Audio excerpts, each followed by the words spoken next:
The Brew House was created to capture and share with you the long history of the Genesee Brewery.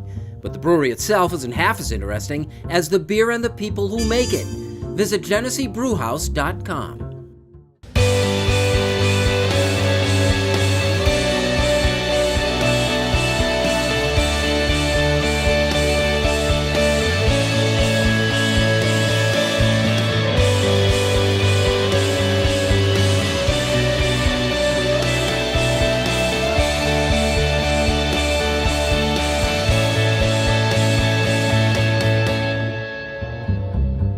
Hello everyone, welcome to the Rochester Press Box, presented by the Genesee Brew House. I am alternate Bill Pucko, Toby Motyka filling in for Bill this week. Joining us, very special guest during the offseason, Broncos linebacker Quentin Gause.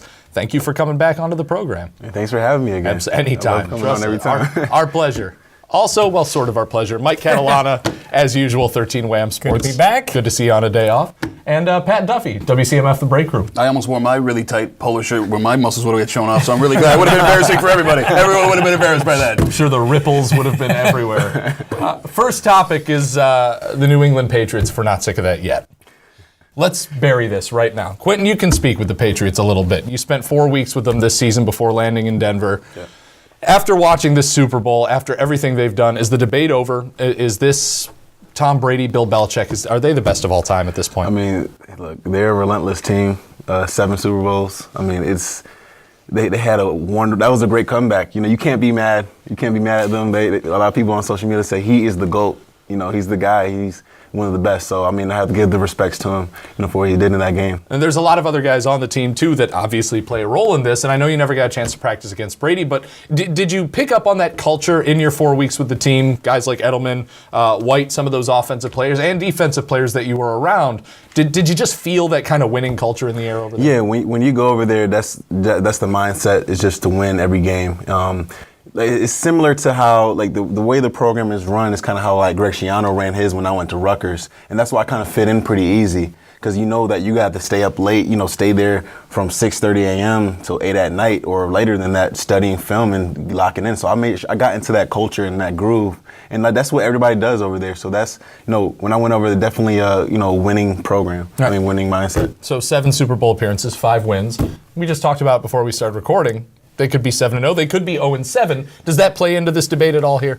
Well, I think it's better to go to 7 and win the 5 than it is to only make it, say, like we talk about Montana, in which he was fantastic, and he made the 4, and it's all perfect, no interceptions and all that. But Brady just keeps going back and back, and Belichick keeps going back. I think because it's not just the 7 Super Bowls, it's been over this stretch of, 15 years, and it's with the same coach and the quarterback. And when you do look at the players around them, quality players, hardworking, very, very good. But the list of guys who will be in Canton with the gold jackets is very small from that period of time. And I think that says a lot about the culture, with the stuff that Quentin is talking about. The way, and when your best player is considered, if he's not the hardest worker, he's right up there as the hardest worker, what's everybody else going to do? I mean, I guess the only argument you can make against the Patriots being the best team of all time is you're winning in an era of expansion, right? When Montana was going and Marino was going and Jim was going, every team had a franchise quarterback, right? Every defense had 3 or 4 guys that were going to be eventual Hall of Famers and murder you if they wanted to. I mean, listen, Brady gets to play against your Tyrod Taylors and your Ryan Fitzpatricks and your Ryan Tannehill in divisional play. And then he plays against backup Brock Osweiler, Ben Roethlisberger, who's backup quarterback. But you get my point, right? Like, I mean, if you drop Brady into 1984 and let him play from 84 to 94, does he have the same success? At the same time, he's dealing with free agency, but this benefited them. I mean, Randy Moss. Yeah. People want to go there. Yes. Right. Now, I hate to do this, but I will agree with Pat, because I do think it works both ways, because people will say, well, these teams, like sometimes they'll say, well, the Bills had an opportunity to keep all their guys together, which is great. But so did the Dolphins, and so did the Broncos, and so did every other team. So it is a little bit of, apples to oranges there. You want to make that argument. But it's just they find a way. Gronk doesn't play. I know. And they still win. And then Gronk is a dominant player, and they still find a way to win. He still gets shirtless, though, at the parade. Which don't you have to play to take your shirt off? He was loaded. By the way, I did hear a great line. Somebody said if the Bills ever won and had a parade for the Super Bowl, Gronk would show up at that, too. No doubt. One more question for you. You've been on a couple other franchises, too. Are the Patriots kind of a model, or is that something that's brushed off to the side? Do other teams kind of put a target on New England? Yeah, every week, every team like targets New England. That's just the since they won so many Super Bowls, that's been the mindset. I mean, even when I was on the Eagles and the Broncos, I mean, that's the mindset, to go attack them and do your job to still get the win. So. Okay, Buffalo. Yeah, that's it. Yeah, something to follow. All right, we're talking Syracuse basketball when we come back on the Rochester Press Box.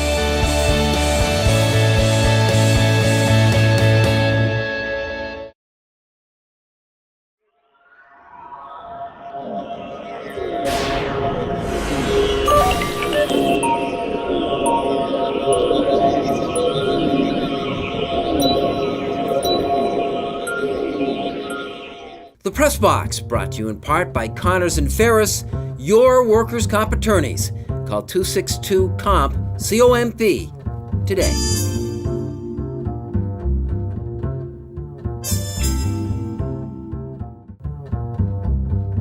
Welcome back to the Rochester Press Box, presented by the Genesee Brew House. This segment brought to you by Connors and Ferris. Guys, we're talking Syracuse basketball.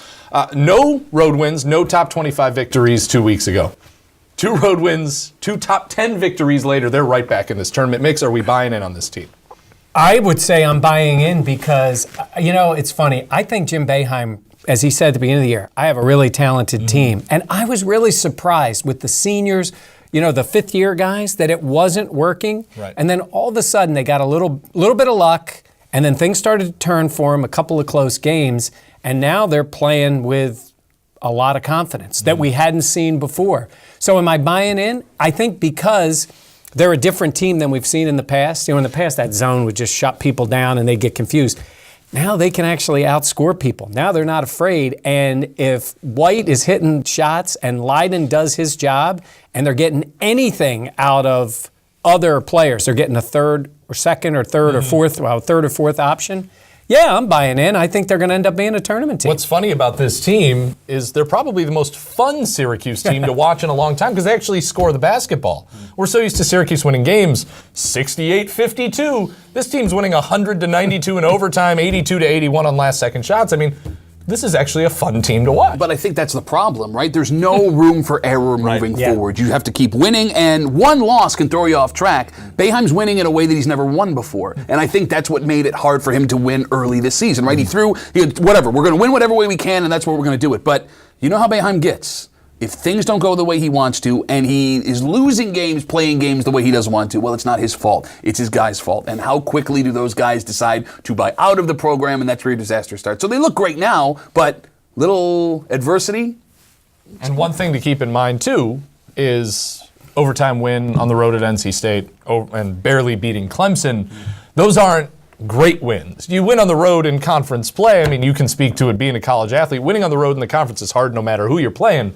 But still, and you play top 10 team in Louisville coming up, bad home loss like that, you can come right back down, right? Right. So you got to watch out. Yeah, they do, but again, they've put themselves in the conversation now. Now they have to win some closer games and get there. What will be interesting is what they've always done in the tournament is they catch those teams, especially on short, like whether it's in the ACC or whatever, because of the zone. That zone's not very good now. I mean, they're just giving up a ton of points, so they're not going to fool people that way. They have to make shots to win. But does Syracuse get the benefit of the doubt? I mean, what they did last year when they were on the bubble, you're Syracuse. I mean, do you get the benefit of the doubt when you're a powerhouse program? Alabama gets the benefit of the doubt. Yeah, I would say that. I guess, I mean, after going into the Final Four when you shouldn't have made it in the tournament in the first place, yeah, they're going to get the benefit of the doubt, and they shouldn't get the benefit of the doubt. And all this whining that Boeheim does, as great as a coach as he is, he knows what he's doing, right? He plays this victim better than anybody else, and oh, poor me, and we did it, okay, fine, go in the tournament and shut up. And then they make things happen. So yes, I think they get in as long as nothing catastrophic happens down the stretch. Yeah, honestly, I think he's done less whining this year than normal, and that's a pretty high bar because he does. But even he said the other night, our defense just isn't good enough. Right. And I'm going to say the same thing. It's not good enough. He knows it. It's like he's just saying, fine, this is what it is. Let's go play this way. It's entertaining. Is it good enough to do something in the tournament? Because last year it was. This year we'll see. You know what he hasn't done less of? Pick his nose. Oh, I knew Yeah, that's true. That's still been going full force. Like it or not, when we come back.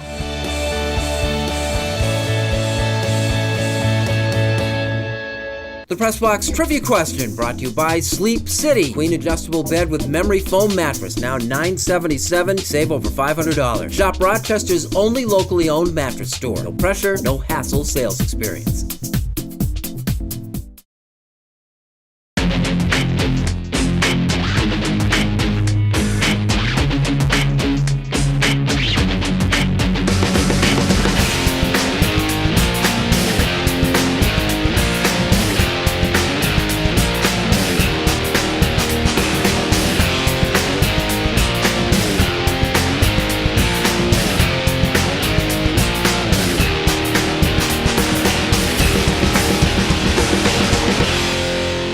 Here's a look at the Press Box Trivia answer brought to you by Sleep City. Queen adjustable bed with memory foam mattress. Now $977. You save over $500. Shop Rochester's only locally owned mattress store. No pressure, no hassle sales experience.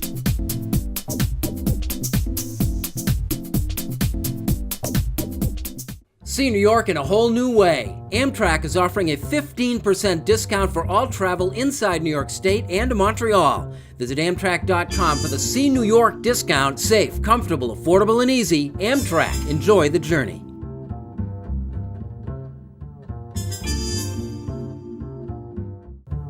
Welcome back to the Rochester Press Box, brought to you by the Genesee Brew House. This segment, like it or not, brought to you by Amtrak.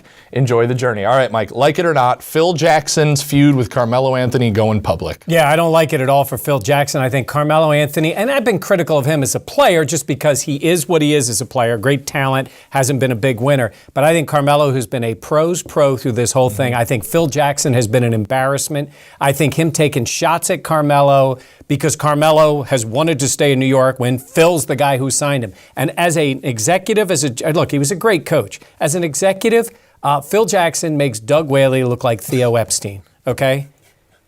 Phil Jackson is my Knicks heart just terrible as a GM. He's done an awful job, and now he's mad at Carmelo because Carmelo doesn't want to go where he wants to trade him. Right. You signed him to that deal. Yeah. You tried to build around him. But hold on. You are kind of dismissing the comments from Melo earlier this week where he says, the trade talks are stressing him out and he doesn't like it. You signed for $25 million a year. When you sign in New York, no matter who you are, there's going to be trade talk all around you. You can't completely absolve Carmelo Anthony of any blame in this situation. He said the trade talks are stressing him out. What's wrong with that? Well, you can't tell Phil Jackson, keep your mouth shut and let Melo, I don't like it, my feelings are hurt. Jackson, $25 million a year is really sad. Is that the way he talks? Like that, it was weird. I don't know why he does this. He makes a lot of money. Well, we'll see how this saga ends and if we can get that soundbite from Carmelo Anthony on tape coming up soon. Like it or not, 92 points for a high school kid, LaMelo Ball. LaMelo Ball, 92 points. That's crazy. I mean, they had to pass the ball. They passed the ball to him every point of the game. And I know he had 3-pointers, 2-pointers, whatever, like the whole game. So 92 points in a high school game, that's amazing. I think they had 5-pointers. Did they make 5-pointers? I think they did. Yeah, they changed the rules up just for him. I think he's got to feel like he's got to be the big man on campus walking around, right? He's got to be. I mean, that's crazy. I know tons of schools are looking at him. I don't know how many offers this kid has, but definitely going to be an amazing player. His brother plays at UCLA. I think he's at least soft committed to UCLA. I mean, this kid, the Ball family, I guess, Ball don't lie. No, yes.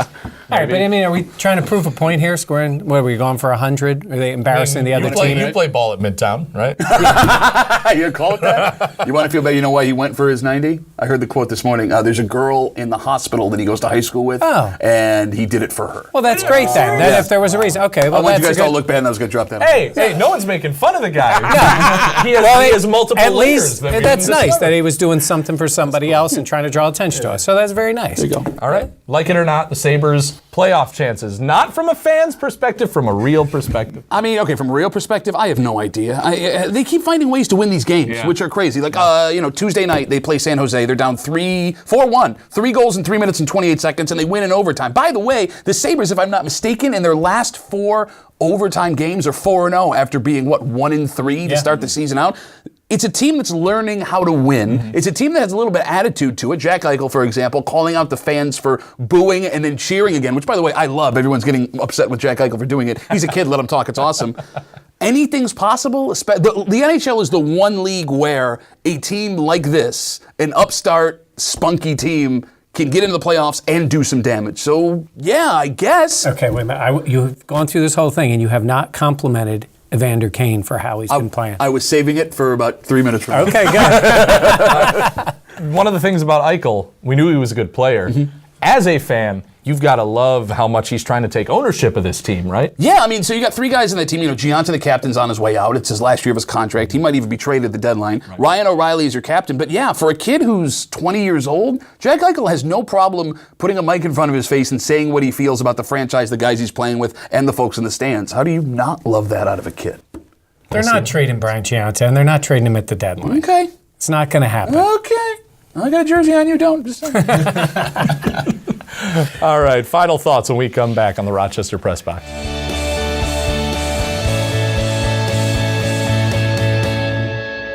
The Press Box Stat of the Week brought to you by Fiondoc and Fiondoc. Remember, if you've made the wrong choice, it's time to make the right choice. Fiondoc and Fiondoc, New York's DWI leader for over 35 years. Visit nydwi.com.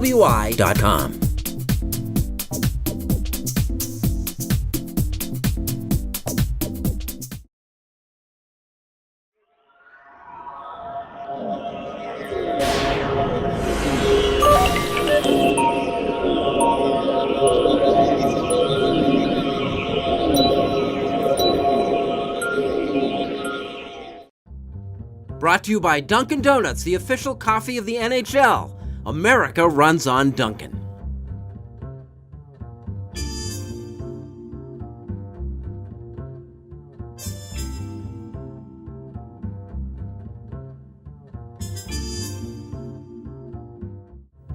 Welcome back to the Rochester Press Box presented by the Genesee Brew House. This segment, Unfinished Business, brought to you by Dunkin' Donuts, America, and I run on Dunkin'. Unfinished Business, Pat, take it away. So it was about 2 months ago, I sat in this chair and I talked about how awful Evander Kane, Sabres forward, was, right? Terrible human being off the ice, all the things he's been accused of, and then he wasn't producing at all. And the second I said that, Evander Kane became one of the most talented players in the NHL from that point up to now, leading the team in goals over that stretch, and he looks unstoppable, including an overtime winner the other night here, Sabres, San Jose Sharks. Then, it was about a month ago, I talked about how Jim Boeheim was being super selfish by sticking around this Syracuse team instead of walking away and letting the guys that were supposed to take over.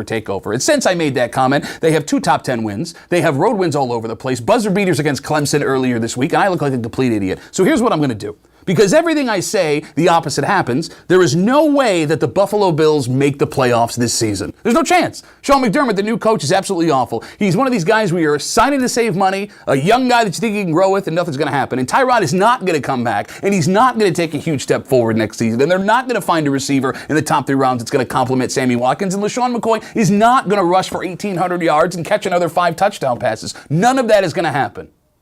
You're welcome. Maybe you're just the ultimate motivator and we don't know about it yet. I just think, yeah. Yeah. You look great. Or maybe it's, I got nothing. maybe it's breaking news. Pat was wrong. Oh, excuse me. All right, whatever. All right, Quentin, it's all yours. My unfinished business is just promoting my camp, Next Level Beyond, a hashtag Young Lives Matter community and life skills camp. It'll be February 24th.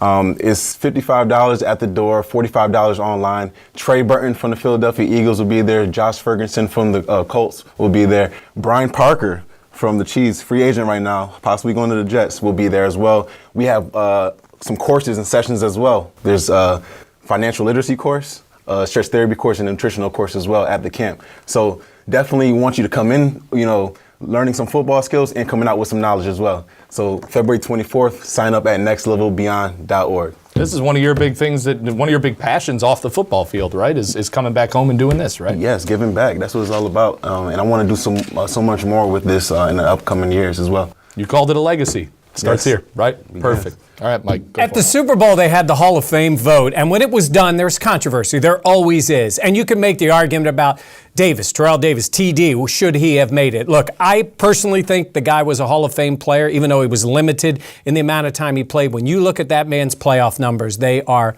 absurd. He carried that team, and he's the guy who got John Elway 2 titles. But go ahead and make that argument. You can't make an argument against T.O.